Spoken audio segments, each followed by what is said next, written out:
Единственото място в България, в което може в момента да опитате зряло свинско месо над 28 дни, е при нас в ресторант Касапи. Зреенето на месо, особено сухото зреене или dry age, е процес, който традиционно се свързва с говеждото месо, но през последните години набира популярност и при свинското. Период от 28 дни за зреене на свинско е сериозен срок, за разлика от говеждото, където 28 дни се води стандарт.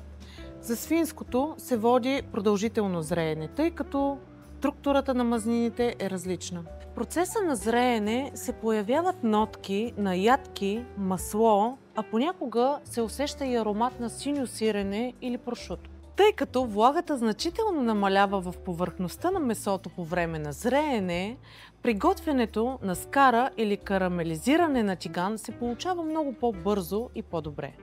Като краен резултат на приготвянето получаваме хрупкава и златиста коричка.